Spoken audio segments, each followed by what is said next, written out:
सोचिए, आज से लगभग 400 साल पहले का जापान, एक ऐसा इंसान पैदा हुआ जिसे लोग सिर्फ एक आम स्वॉर्ड्समैन नहीं बल्कि एक मॉन्स्टर कहते थे। उसने अपनी जिंदगी में 60 से भी ज्यादा डेडली डुएल्स लड़े और हैरानी की बात पता है क्या है, वो एक भी नहीं हारा। लेकिन उस इंसान की सबसे डेंजरस बात उसकी तलवार नहीं थी, उसका माइंड था, उसका दिमाग। ये जो हम डिस्कस करने जा रहे हैं, ये सिर्फ एक वॉरियर की कहानी नहीं है, ये ह्यूमन साइकोलॉजी के सबसे डार्केस्ट और डीपेस्ट डिसिप्लिन की कहानी है। अब ये वर्ड सुनने में थोड़ा अजीब लगता है ना, मॉन्स्टर। लोगों ने उसे ये नाम उसकी तलवारबाजी की वजह से नहीं दिया था, बल्कि उसके दिमाग की वजह से दिया था। वो अकेला रहता था, लोगों से बिल्कुल दूर, इमोशन से दूर, और सबसे बड़ी बात, डर से दूर। और धीरे धीरे अकेलेपन में उसने अपने दिमाग को इतना पावरफुल बना लिया कि सामने खड़ा दुश्मन लड़ाई शुरू होने से पहले ही अंदर से हार जाता था। आखिर एक इंसान ने अपने माइंड को वेपन कैसे बना दिया? कैसे उसने अपने डर को पूरी तरह म्यूट कर दिया? आज हम इस बात की गहराई में जाएंगे। तो चलिए शुरू करते हैं पार्ट 1, द लोनली चाइल्ड। किसी भी इंसान की इतनी एक्सट्रीम साइकोलॉजी समझने के लिए उसके ओरिजिन्स को देखना बहुत जरूरी होता है। बात है 1584 की। उस वक्त का जापान पूरी तरह वॉर, वायलेंस और केओस में डूबा हुआ था। और ऐसे ही खौफनाक माहौल में जन्म होता है मियामोटो मुसाशी का। बचपन से ही वो बाकी बच्चों से बिल्कुल अलग था। ना कोई नॉर्मल गेम्स खेले, ना ही उसके अंदर आम बच्चों वाले इमोशंस थे, और ना ही कोई सोशल लाइफ। साइकोलॉजी में एक बहुत ही डेंजरस सच है, जो इंसान अपने अकेलेपन को, अपनी लोनलीनेस को एक्सेप्ट करके उसे कंट्रोल कर लेता है ना, वो मेंटली बाकी लोगों से कहीं ज्यादा स्ट्रांग बन जाता है। मुसाशी ने एग्जैक्टली वही किया। उसने आसपास की दुनिया को सिर्फ ऑब्जर्व करना शुरू किया कि कैसे डर, गुस्सा और ईगो बड़े बड़े लोगों को अंदर से खोखला कर देते हैं। उस वक्त किसी को अंदाजा तक नहीं था कि ये अकेला शांत लड़का एक दिन पूरे जापान का सबसे ड्रेडेड वॉरियर बनने वाला है। अब आते हैं पार्ट 2 पर, फर्स्ट ड्यूअल एट एज 13। ये एक ऐसा मोमेंट था जिसने आगे चलकर सब कुछ बदल दिया। जरा इमेजिन कीजिए, सिर्फ 13 साल की उम्र, जिस उम्र में एक नॉर्मल बच्चा लाइफ को बस समझने की शुरुआत कर रहा होता है, तब मुसाशी एक फुली ट्रेन्ड सामुराई के सामने ड्यूअल के लिए खड़ा था। देखने वालों को लगा कि ये बच्चा तो कुछ ही सेकंड्स में खत्म हो जाएगा, लेकिन जब लड़ाई खत्म हुई तो जमीन पर वो ट्रेन्ड सामुराई पड़ा था। मुसाशी जीत चुका था। 13 साल का एक लड़का जिसके अंदर ना कोई डर था, ना कोई हेजिटेशन। ऐसा कैसे पॉसिबल है? साइकोलॉजी कहती है कि डर यानी फियर को अगर रिपीट एक्सपोजर मिले तो उसे कंप्लीटली डिस्ट्रॉय किया जा सकता है। मुसाशी लगातार खतरों को फेस करता गया, जिससे उसके ब्रेन ने डर को एक नॉर्मल चीज समझना शुरू कर दिया। जहां बाकी लोग पैनिक में आ जाते थे, मुसाशी वहां बिल्कुल काम रहता था।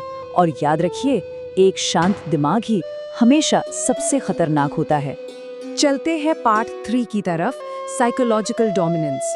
यहाँ से उसकी असली स्ट्रैटेजी समझ में आती है, क्योंकि उसका बैटल ग्राउंड आम वॉरियर्स की तरह जमीन नहीं था। साइकोलॉजिकल डोमिनेंस, इसका आखिर मतलब क्या है? आसान शब्दों में कहें तो फिजिकल लड़ाई शुरू होने से पहले ही उस लड़ाई को माइंड में जीत लेना। मुसाशी सिर्फ स्ट्राइक्स नहीं करता था, वो अपने दुश्मन के दिमाग के साथ गेम खेलता था। जैसे कभी ड्यूल में जानबूझकर लेट पहुंचना ताकि सामने वाला चिढ़कर मेंटली अनस्टेबल हो जाए, कभी बिल्कुल गंदे और मैले कपड़े पहनकर आना ताकि लोग उसे अंडर एस्टिमेट करें, और कभी लड़ाई से पहले बिना किसी इमोशन के बस सामने वाले को घूरते रहना, जिससे दुश्मन का आत्मविश्वास अंदर ही अंदर टूटने लगे। तलवार तो बाद में चलती थी, असली गेम पहले ही सेट हो जाता था। और देखा जाए तो ये रूल आज भी वैसा ही है, चाहे आपका बिजनेस हो, स्कूल हो या नॉर्मल लाइफ। जो इंसान पहले अपने इमोशंस को कंट्रोल कर लेता है, वही जीतता है। मुसाशी का सबसे बड़ा हथियार उसकी स्वॉर्ड बिल्कुल नहीं थी, उसका इमोशनल कंट्रोल था। Part 4, the most famous dual. ये समय था एक अल्टीमेट क्लैश का, एक ऐसी लड़ाई जिसका एग्जाम्पल आज तक दिया जाता है। एक तरफ था ससाकी कोजीरो, फास्ट, स्टाइलिश और बहुत फेमस। पूरी दुनिया उसे अनबीटेबल मानती थी।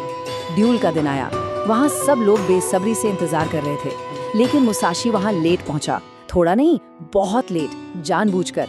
इसकी वजह से कोजीरो का गुस्सा आउट ऑफ कंट्रोल होने लगा, और बस यही दिमागी खेल मुसाशी वहाँ खेल रहा था, क्योंकि एक एंग्री माइंड यानी गुस्से से भरा दिमाग हमेशा वीक और फेटल डिसीजंस लेता है।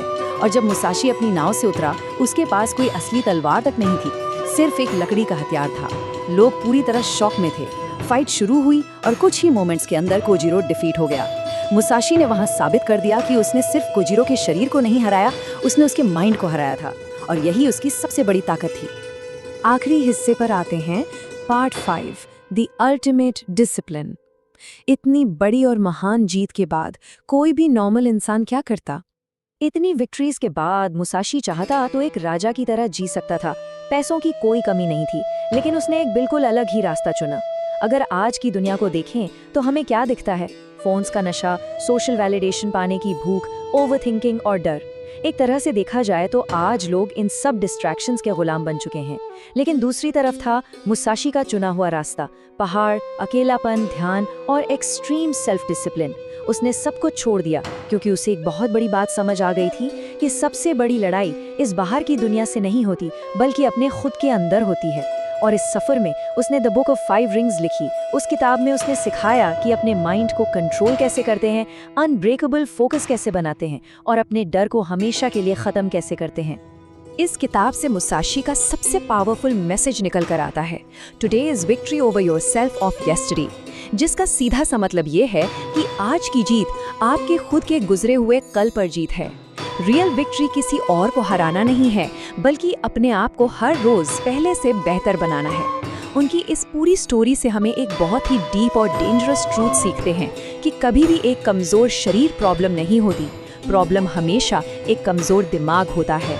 इसी सॉलिड साइकोलॉजी ने मुसाशी को एक ऐसी लेजेंड बना दिया जिसका खौफ दुनिया में सदियों तक रहा, क्योंकि लेजेंड्स कभी नहीं मरते, उनकी छोड़ी हुई साइकोलॉजी और उनका डिसिप्लिन हमेशा जिंदा रहता है। तो आखिर में अपने आप से पूछने वाला सवाल ये नहीं है कि मियामोटो मुसाशी कौन था या उसने कितने लोग हराए। असली सवाल जो हम सबको खुद से पूछना चाहिए वो ये है, क्या हम वाकई अपने माइंड को, अपने दिमाग को इस लेवल तक कंट्रोल कर सकते हैं? क्या इतना डिसिप्लिन आज के इस शोर शराबे वाले वक्त में अचीव किया जा सकता है? एक बार शांति से इस बारे में सोच कर देखिएगा।